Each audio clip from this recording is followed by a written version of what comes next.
नमस्कार।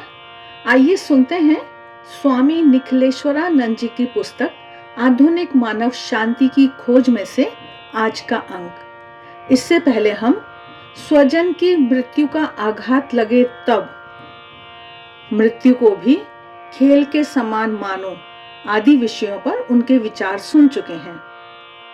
आज हम आत्मा की कभी मृत्यु नहीं होती और शरीर कभी अमर नहीं रह सकता है, इन विषयों पर महाराज के विचार सुनने जा रहे हैं। आत्मा की कभी मृत्यु नहीं होती। महाराज कह रहे हैं कि देह की मृत्यु अनिवार्य है, लेकिन आत्मा को मृत्यु कभी भी स्पर्श नहीं कर सकती है।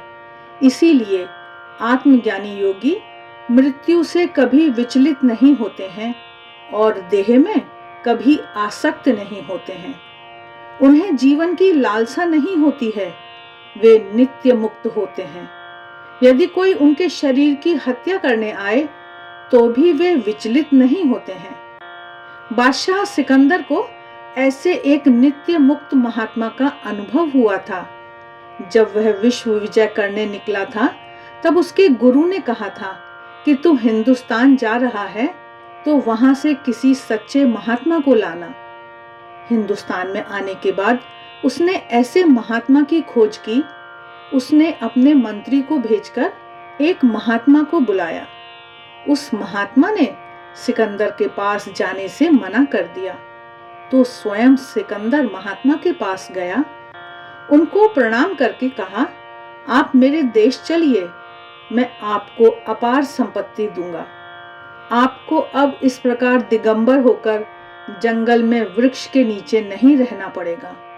आपको मैं विशाल महल दूंगा।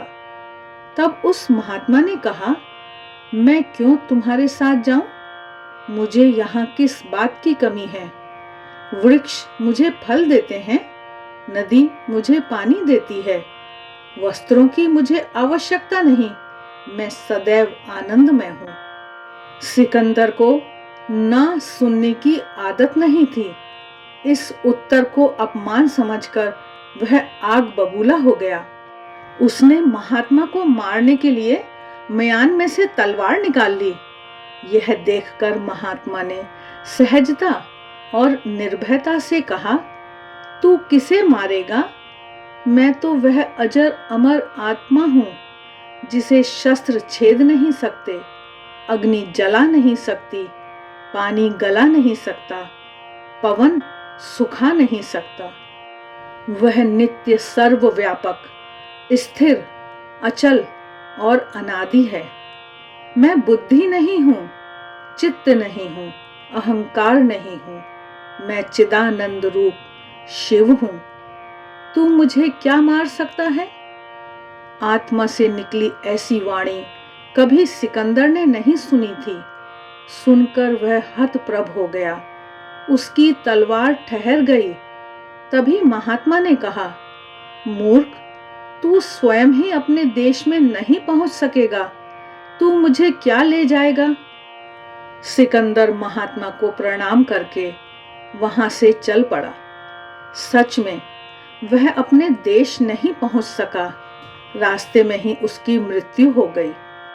तब उसे हिंदुस्तान के साधुओं की महानता समझ में आई होगी।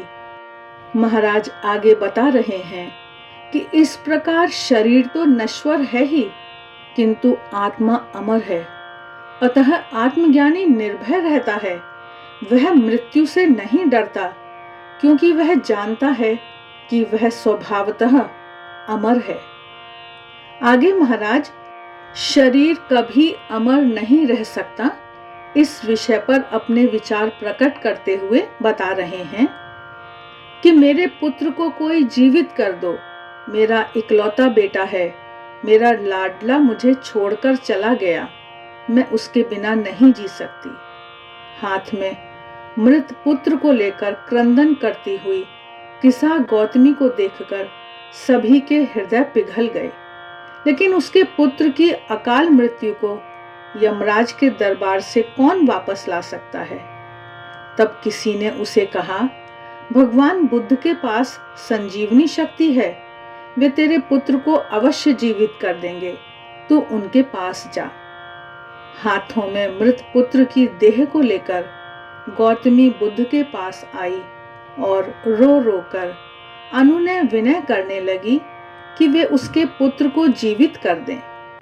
बुद्ध ने कहा, मैं तेरे पुत्र को अवश्य जीवित कर दूंगा, परंतु उसके लिए मुझे कुछ राई के दाने चाहिए, वह तू ला देगी? राई के दाने? उसमें क्या है, अभी ला कर देती हूं। लेकिन महात्मा बुद्ध ने कहा कि एक शर्त है, जिस घर में कभी किसी की मृत्यु नहीं हुई हो, ऐसे घर से राई के दाने लाने हैं। भगवान, यह कोई बड़ी बात नहीं है, अभी मैं लेकर आती हूँ। यह सुनकर किसा गौतमी की आंखों में आशा की चमक आ गई कि अब उसका पुत्र अवश्य जीवित हो जाएगा। वह घर घर राई के दाने के लिए घूमने लगी। किसी ने कहा, हमारे दादा मर गए हैं। दूसरे घर गई तो उन्होंने कहा, हमारे पिता मर गए हैं। तीसरे घर गई तो वहां कहा गया, कुछ दिन पहले ही हमारे काका मर गए हैं। किसी का युवा पुत्र तो किसी की बेटी मर गई थी। वह घर घर गई, पर एक भी घर ऐसा नहीं मिला जहां किसी की मृत्यु न हुई हो।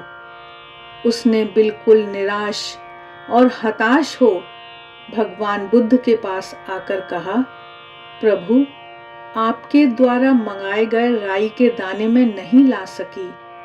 कोई घर मृत्यु से खाली नहीं है।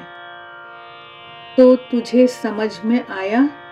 भगवान बुद्ध ने कहा कि मृत्यु अनिवार्य है।